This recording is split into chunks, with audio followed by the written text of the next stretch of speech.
Shalom Bapak Ibu, shalom semuanya.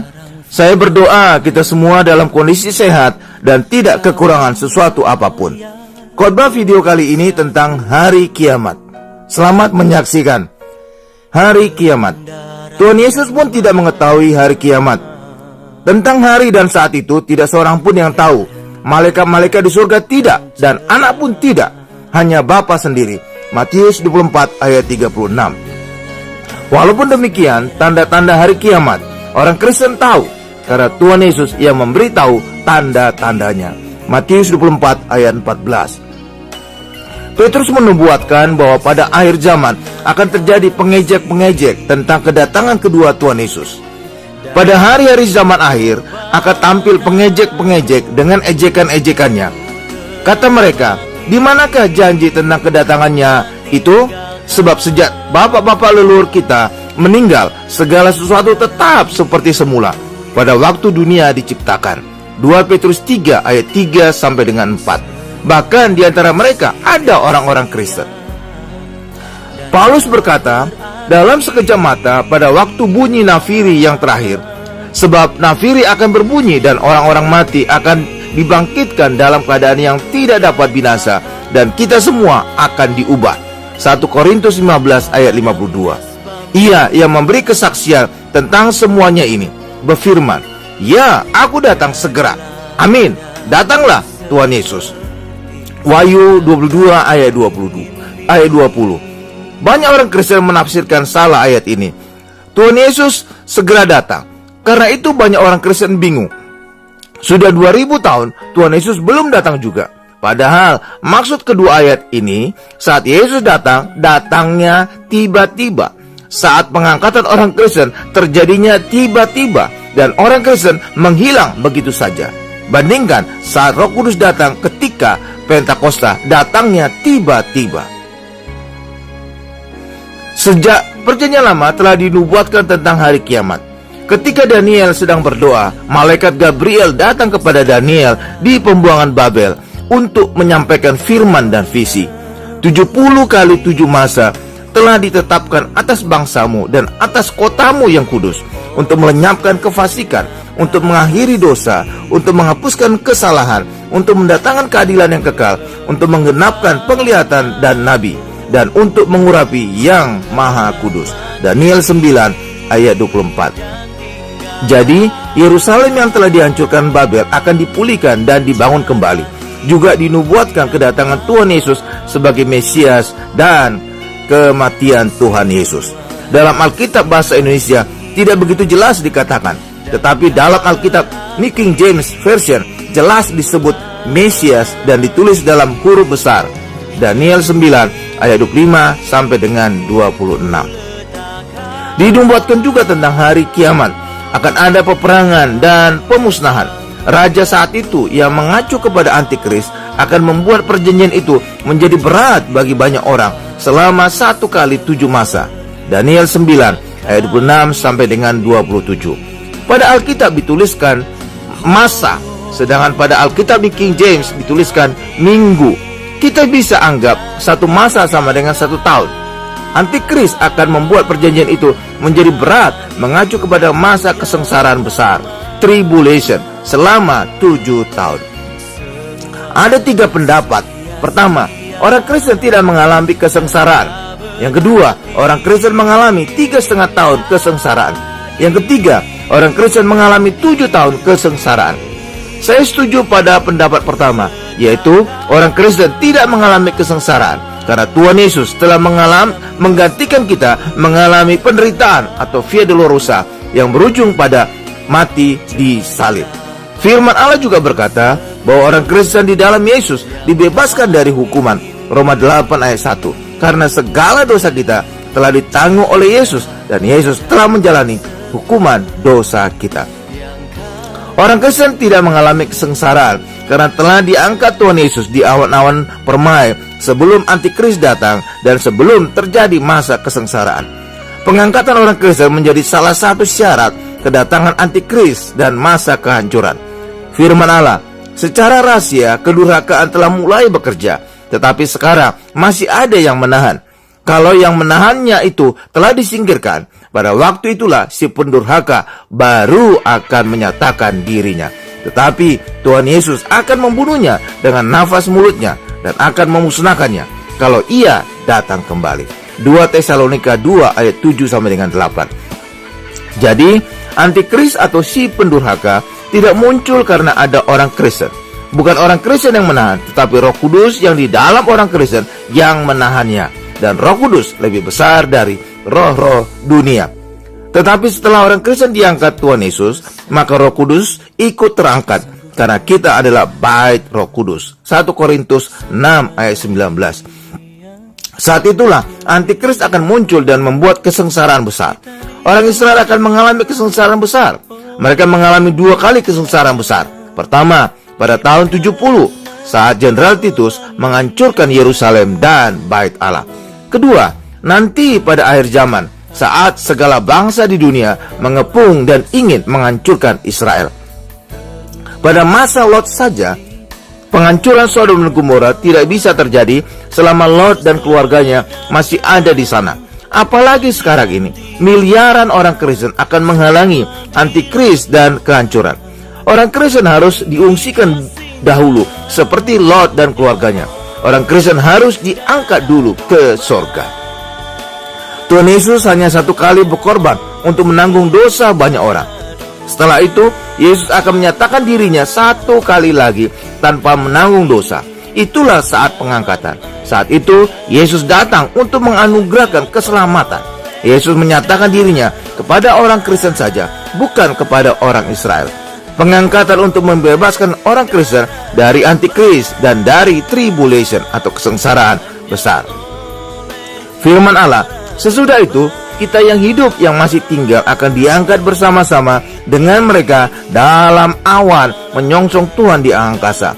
Demikianlah kita akan selama-lamanya bersama-sama dengan Tuhan. 1 Tesalonika 4 ayat 17. Karena kewargaan kita adalah di dalam surga, dan dari situ juga kita menantikan Tuhan Yesus Kristus sebagai juru selamat yang akan mengubah tubuh kita yang hina ini sehingga serupa dengan tubuhnya yang mulia.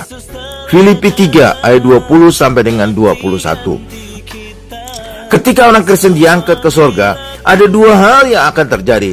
Pertama, orang Kristen akan menghadap tahta pengadilan Kristus. Yang kedua, orang Kristen akan mengalami perkawinan dengan anak domba.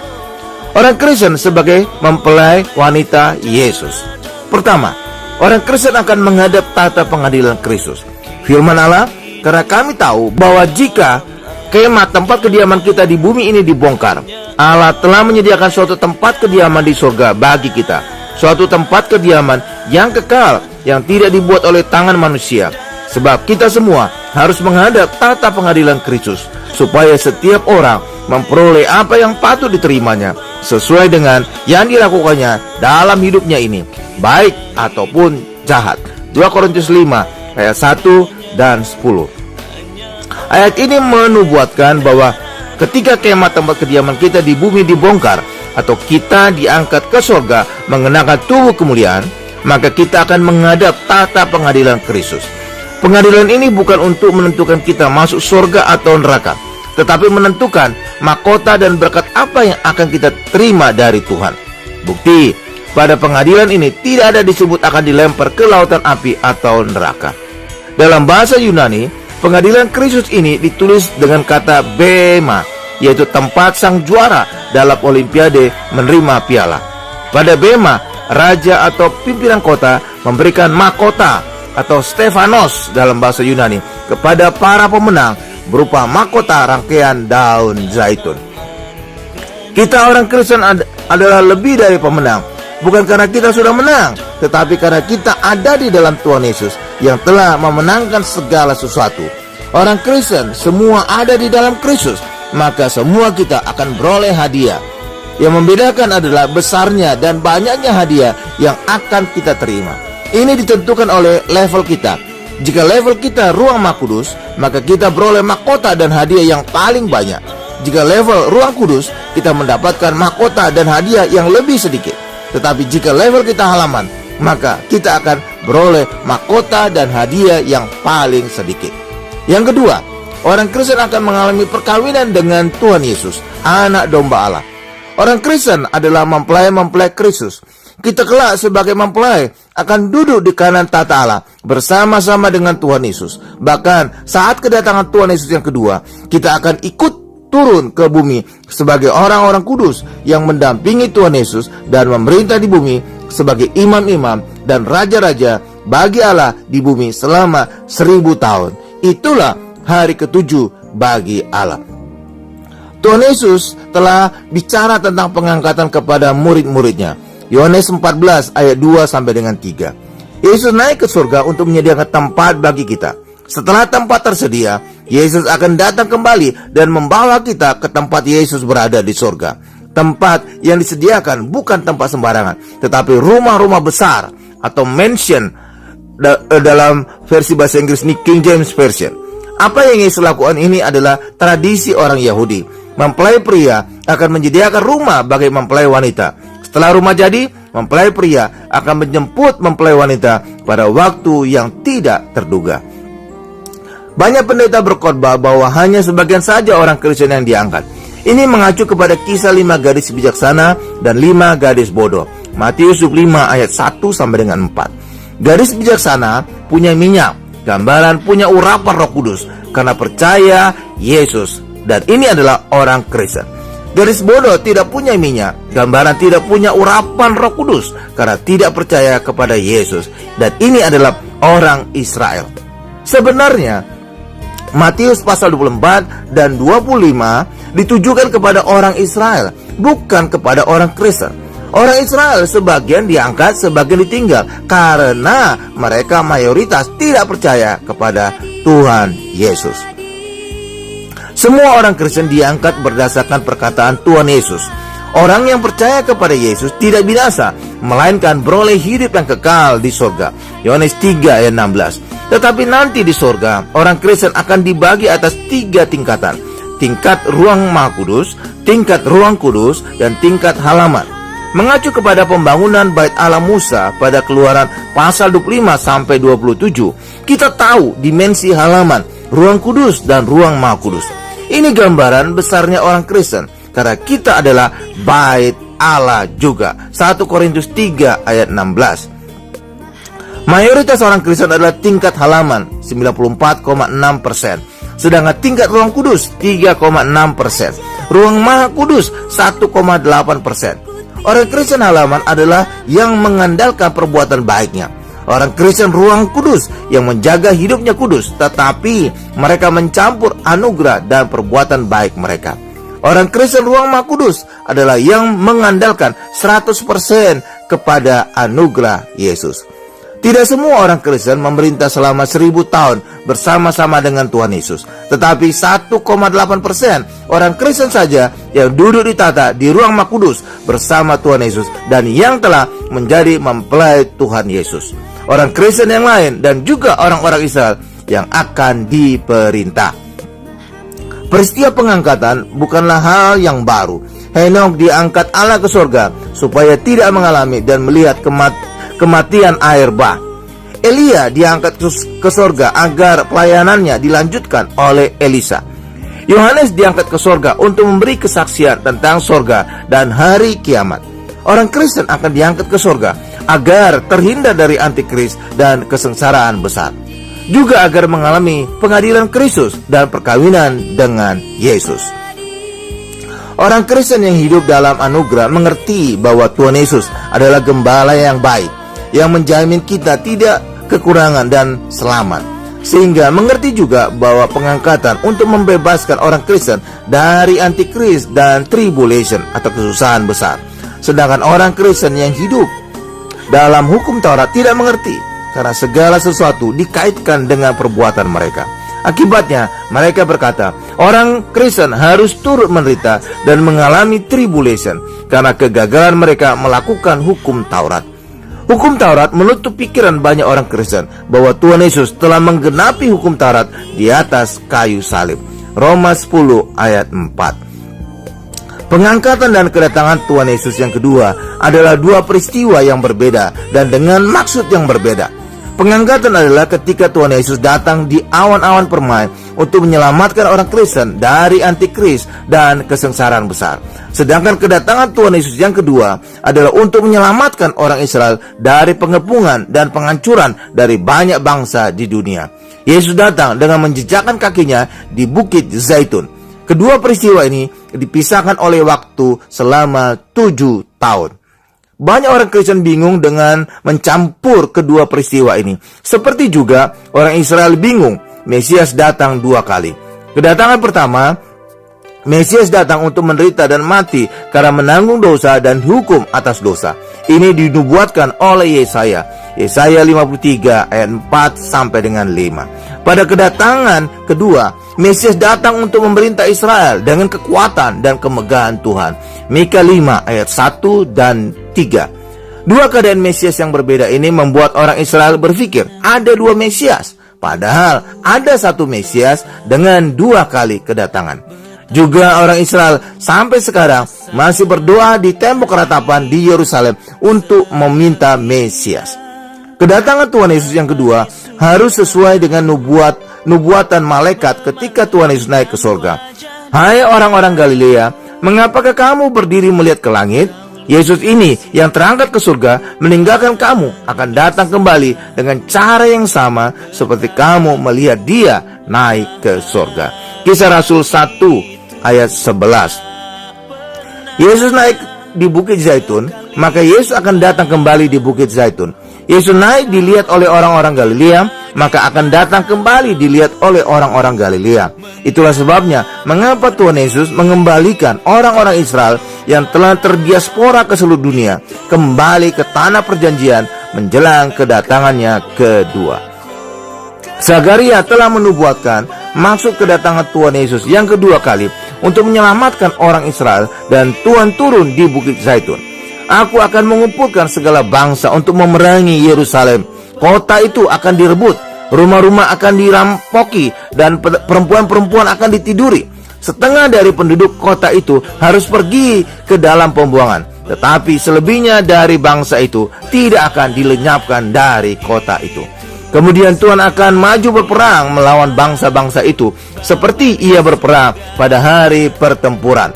Pada waktu itu kakinya akan berjejak di Bukit Zaitun yang terletak di depan Yerusalem di sebelah timur. Bukit Zaitun itu akan terbelah 2 dari timur ke barat sehingga terjadi suatu lembah yang sangat besar. Setengah dari bukit itu akan bergeser ke utara dan setengah lagi ke selatan. Maka tertutuplah lembah gunung-gunungku, sebab lembah gunung itu akan menyentuh sisinya, dan kamu akan melarikan diri seperti kamu pernah melarikan diri oleh karena gempa bumi pada zaman Uzia, Raja Yehuda. Lalu Tuhan Allahku akan datang dan semua orang kudus bersama-sama dia. Zakaria 14 ayat 2 sampai dengan 5. Henok keturunan ke-7 Adam juga telah menubuatkan, sesungguhnya Tuhan datang dengan beribu-ribu orang kudusnya. Yudas 1 ayat 14. Jadi menjelang kedatangan Tuhan Yesus yang kedua, Yerusalem atau bangsa Israel akan diperangi oleh segala bangsa di bumi. Tanda-tanda ke arah itu sekarang sudah terlihat. Banyak bangsa di bumi membenci dan ingin memusnahkan bangsa Israel. Pada saat itulah Tuhan Yesus turun ke bumi dan maju berperang melawan bangsa-bangsa yang akan menghancurkan bangsa Israel. Mungkin saat itulah terjadi perang Harmagedon. Waktu itu setan mengumpulkan raja-raja di seluruh dunia untuk peperangan pada hari besar Tuhan. Mereka dikumpulkan di tempat yang bernama Harmagedon. Wahyu 16 ayat 14 dan 16. Yohanes berkata, aku melihat binatang itu dan raja-raja di bumi serta tentara-tentara mereka telah berkumpul untuk melakukan peperangan melawan penunggang kuda itu dan tentaranya. Maka tertangkaplah binatang itu dan bersama-sama dengan dia nabi palsu yang telah mengadakan tanda-tanda di depan matanya, dan dengan demikian ia menyesatkan mereka yang telah menerima tanda dari binatang itu dan yang telah menyembah patungnya. Keduanya dilemparkan hidup-hidup ke dalam lautan api yang menyala-nyala oleh belerang, dan semua orang lain dibunuh dengan pedang yang keluar dari mulut penunggang kuda itu. Wahyu 19 ayat 19 sampai dengan 21. Tuhan Yesus akan datang dan semua orang kudus bersama-sama dengan dia. Orang Kristen termasuk orang-orang kudus karena telah dibasuh oleh darah Yesus sehingga menjadi maha kudus. Orang kudus ini termasuk juga tokoh-tokoh besar dalam Perjanjian Lama dan orang-orang yang telah mati martir. Orang-orang kudus ini ikut turun karena akan memerintah di bumi bersama-sama dengan Tuhan Yesus selama 1000 tahun. Yesus akan duduk di tata Daud di Yerusalem baru. Sejak dahulu Allah ingin melindungi orang Israel. Terlihat ketika Allah membebaskan bangsa Israel dari perbudakan di Mesir.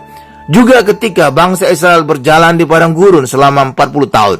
Dalam peperangan dengan orang Amalek, selama tangan Musa terangkat, Allah memenangkan orang Israel. Tetapi ketika tangan Musa turun, lebih kuatlah orang Amalek.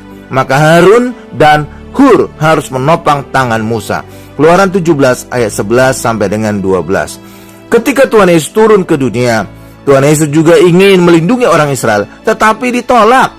Matius 23 ayat 37.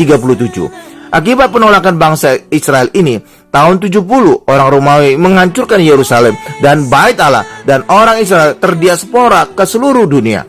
Bahkan pada masa Hitler, 6 juta orang Israel atau setengah dari populasi orang Yahudi saat itu mati di kamar gas. Pada akhir zaman, Tuhan Yesus datang untuk melindungi orang Israel dari penghancuran bangsa-bangsa di dunia. Firman Allah, lalu aku melihat seorang malaikat turun dari sorga memegang anak kunci jurang maut dan suatu rantai besar di tangannya. Ia menangkap naga si ular tua itu, yaitu iblis dan Satan, dan ia mengikatnya 1000 tahun lamanya, lalu melemparkannya ke dalam jurang maut dan menutup jurang maut itu dan memeteraikannya di atasnya, supaya ia jangan lagi menyesatkan bangsa-bangsa sebelum berakhir masa 1000 tahun itu. Kemudian daripada itu ia akan dilepaskan untuk sedikit waktu lamanya. Lalu aku melihat tahta-tahta dan orang-orang yang duduk di atasnya. Kepada mereka diserahkan kuasa untuk menghakimi. Aku juga melihat jiwa-jiwa mereka yang telah dipenggal kepalanya karena kesaksian tentang Yesus dan karena firman Allah, yang tidak menyembah binatang itu dan patungnya, dan yang tidak juga menerima tanda pada dahi dan tangan mereka. Dan mereka hidup kembali dan memerintah sebagai raja bersama-sama dengan Kristus untuk masa 1000 tahun. Tetapi orang-orang mati yang lain tidak bangkit sebelum berakhir masa yang 1000 tahun itu. Inilah kebangkitan pertama. Berbahagia dan kuduslah ia yang mendapat bagian dalam kebangkitan pertama itu. Kematian yang kedua tidak berkuasa lagi atas mereka, tetapi mereka akan menjadi imam-imam Allah dan Kristus, dan mereka akan memerintah sebagai raja bersama-sama dengan dia 1000 tahun lamanya. Dan setelah masa 1000 tahun itu berakhir, iblis akan dilepaskan dari penjaranya, dan ia akan pergi menyesatkan bangsa-bangsa pada keempat penjuru bumi, yaitu Gog dan Magog, dan mengumpulkan mereka untuk berperang, dan jumlah mereka sama dengan banyaknya pasir di laut. Maka naiklah mereka ke seluruh dataran bumi, lalu mengepung perkemahan tentara orang-orang kudus dan kota yang dikasih itu. Tapi dari langit turunlah api menghanguskan mereka, dan iblis yang menyesatkan mereka dilemparkan ke dalam lautan api dan belerang, yaitu tempat binatang dan nabi palsu itu, dan mereka disiksa siang malam sampai selama-lamanya.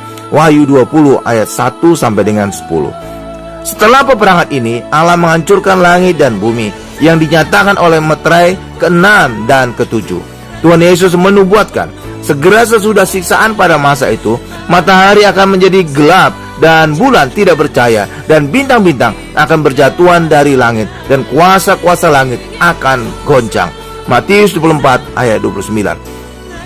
Kata langit dalam bahasa Yunani adalah auranos, yang merupakan asal kata dari uranium yang menjadi bahan baku dari bom nuklir.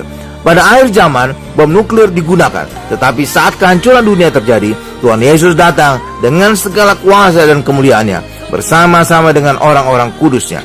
Semua bangsa di bumi meratap karena selama ini tidak percaya kepada Yesus. Pada kedatangan kedua, Yesus datang untuk menghakimi mereka. Firman Allah, lalu aku melihat suatu tahta putih yang besar dan dia yang duduk di atasnya. Dari hadapannya lenyaplah bumi dan langit, dan tidak ditemukan lagi tempatnya.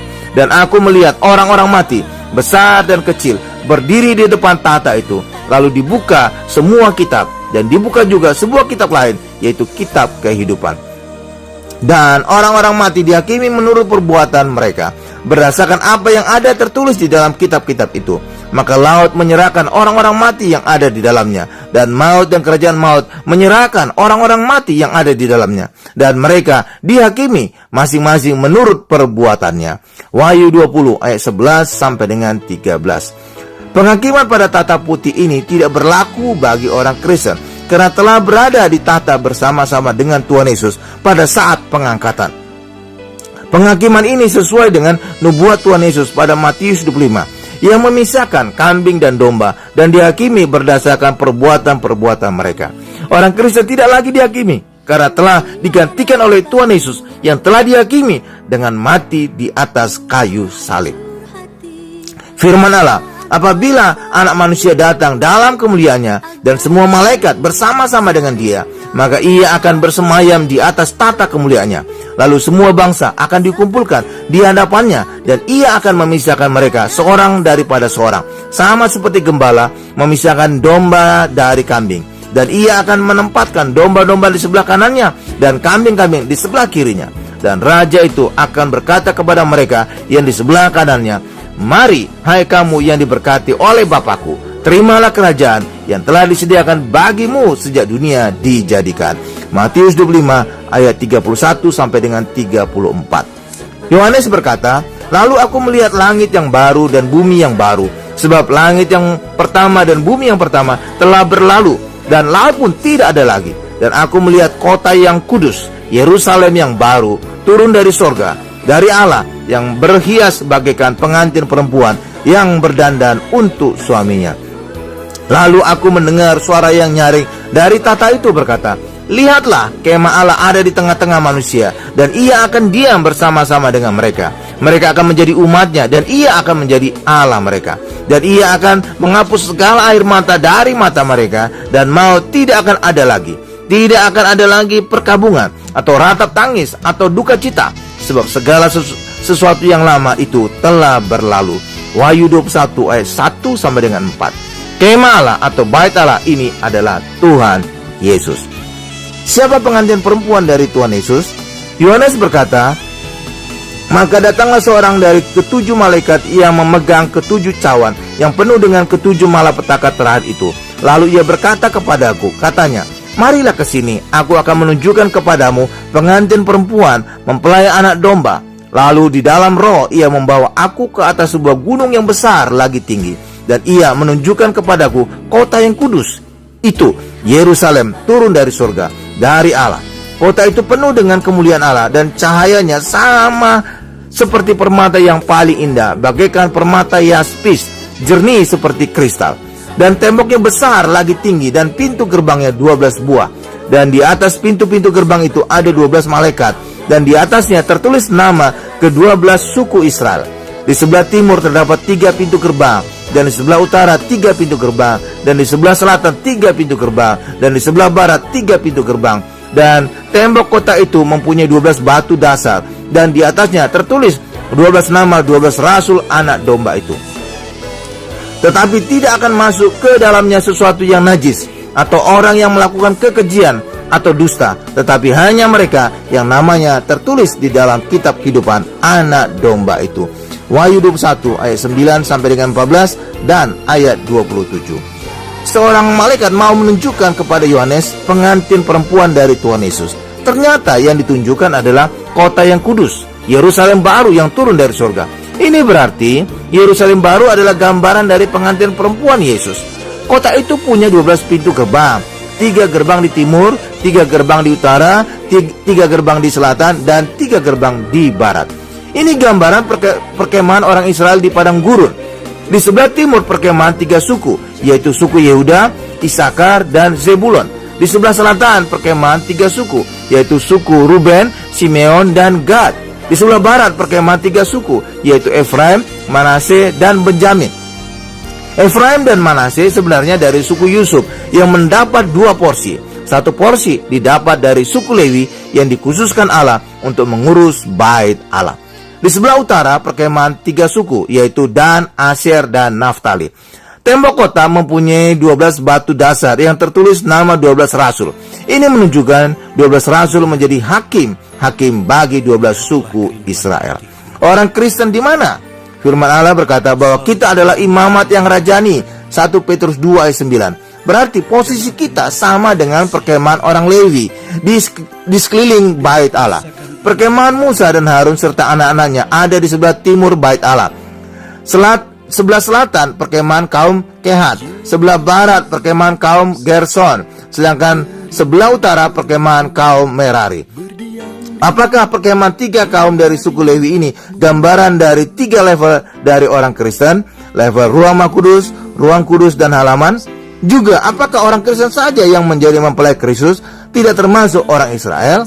Apakah orang Kristen level ruang kudus saja yang menjadi mempelai Kristus, tidak termasuk yang level ruang kudus dan halaman? Tuhan Yesus berfirman, banyak orang akan datang dari timur dan barat dan duduk makan bersama-sama dengan Abraham, Ishak dan Yakub di dalam kerajaan surga. Sedangkan anak-anak kerajaan itu akan dicampakkan ke dalam kegelapan yang paling gelap. Di sanalah akan terdapat ratap dan kertak gigi. Matius 8 ayat 11 sampai dengan 12. Tuhan Yesus juga berfirman, demikianlah orang yang terakhir akan menjadi yang terdahulu, dan yang terdahulu akan menjadi yang terakhir. Matius 20 ayat 6. Dari kedua ayat ini bisa jadi hanya orang Kristen yang menjadi mempelai Kristus. Dari orang Kristen, hanya orang Kristen level ruang Maha Kudus yang menjadi mempelai Kristus. Karena hanya level ruang Maha Kudus yang dianggap orang Kristen yang telah dewasa rohani. Level halaman adalah orang Kristen yang masih bayi, baru saja lahir baru. Hanya orang dewasa yang bisa menjadi mempelai. Sedangkan level ruang kudus belum cukup dewasa. Demikianlah khotbah video tentang hari kiamat. Semoga khotbah video ini menambah pengetahuan dan meningkatkan iman Bapak Ibu kepada Tuhan Yesus. Tuhan Yesus memberkati.